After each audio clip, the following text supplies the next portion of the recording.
Now, Keir Starmer has accused Conservative MPs of mudslinging over footage of him drinking a beer with colleagues while lockdown restrictions were in place. Yes, this morning the Labour leader insisted there was no party, no rules were broken, and there's nothing more I can add to that. Well, with the local elections just around the corner, he also added, "This is a few days from the election. I know what's going on here. Tories are desperately trying to talk about anything other than the cost of living, chucking as much mud as possible. If they spent as much energy on focusing on people's bills and the tax that they're whacking on people, for then the millions of people would be grateful for that. So I think this is a classic 2 or 3 days before an election mudslinging from the Tories." Yet, looking into the details of the case, these were the rules at the time of his socialising. You must not socialise indoors, campaigners should not gather in groups, and you should not meet up with other campaigners indoors. Those were the rules in April 2021. So is there any difference between Boris's Downing Street behaviour compared to Keir's curry and Beergate? Well, joining me is Matt Vickers, Conservative MP for Stockton South. Welcome to the programme, Matt. First of all, this morning, Keir Starmer accused you and your Conservative colleagues of mudslinging. Is that what you're doing? Good morning, Tom. Do you know what? I think everybody sat at home will see this exactly for what it is. We've seen for however many months now, it's all he's wanted to talk about. Every PMQs, when he could have been talking about Ukraine, he could have been talking about the cost of living. He's been asking questions about Partygate. In fact, he's been asking questions about people gathering in their place of work, which is now subject to 3 different investigations. We've got the police investigation, we've got the Sue Gray investigation, we've now got a standards investigation. But he's refused to confirm if he'll cooperate with a police investigation on the issue. All of a sudden, he wants to stop talking about the issue, but there's lots of questions to answer. This isn't a gang of people who were in their office who happened to gather.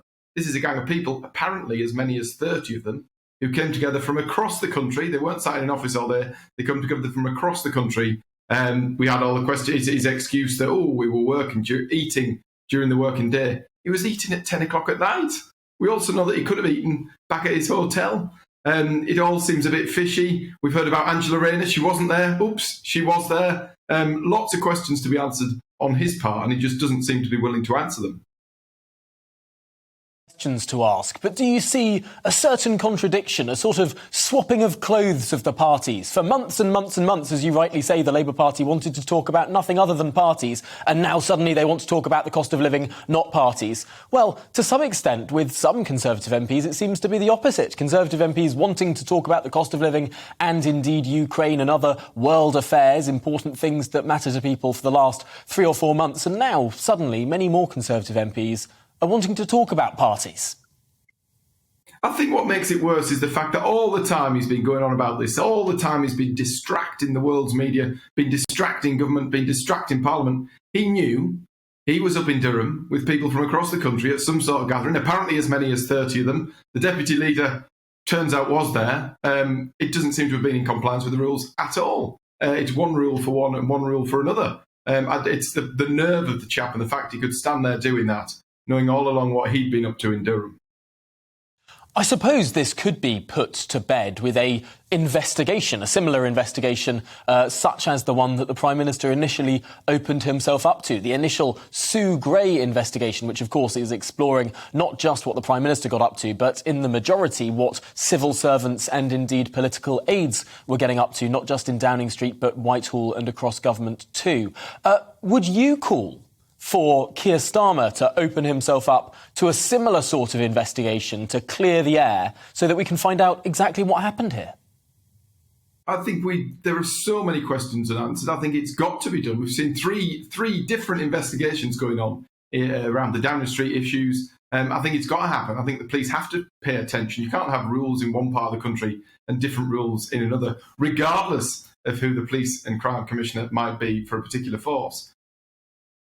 Interesting point there, Matt Vickers. Are you suggesting that potentially because the Police and Crime Commissioner in London is Sadiq Khan, in effect, that might have been a political element to what the police have been investigating and how harshly they may have been applying the rules in London compared to in other parts of the country?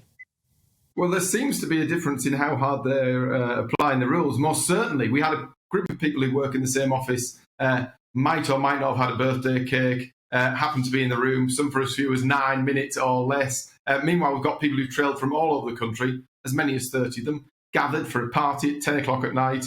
I don't think they could have gone back. Well, they haven't been able to tell us what they went back to work to do after 10 o'clock at night in that office in the middle of Durham. So I think there is an inconsistency in the way the rules are being applied. There may be, it's not for me to decide what's right and wrong, but there's definitely questions to be answered. And I think actually those two police forces should both be applying the same rules with equal rigour. I suppose none of this casts Westminster in a particularly rosy light. And for the last 2 weeks, we've been seeing stories and stories of more scandals unfurling, colleagues of yours resigning, investigations started into others. Is it time that Westminster needs to clean itself up?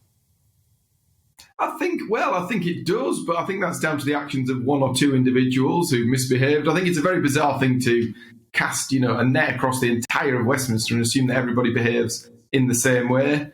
And I think that's probably part of the problem. The media are talking about this now. We've been talking about Partygate for weeks. We're now talking about one man and his phone and whatever else might have gone on in around the fringes of Parliament and applying it to the entire thing. And actually, it muddies the water for everybody. People out there, Parliament has a role to play in the future of this country. We should be talking about all the big issues that are going on today instead of talking about some of these issues. They're blown out of context. It undermines trust in government, it undermines trust in Parliament and in democracy, and it's not a healthy thing. And just finally in this conversation, there have been some calls to close down some of the bars in Parliament. Now, I think that the bars, in my opinion, sort of add something unique to our politics that sort of makes it more clubbable. But on the other hand, there's the argument that this is creating an atmosphere where people get too easily boozed up. Finally, in this conversation, Matt Vickers, should Parliament reform its drinking culture?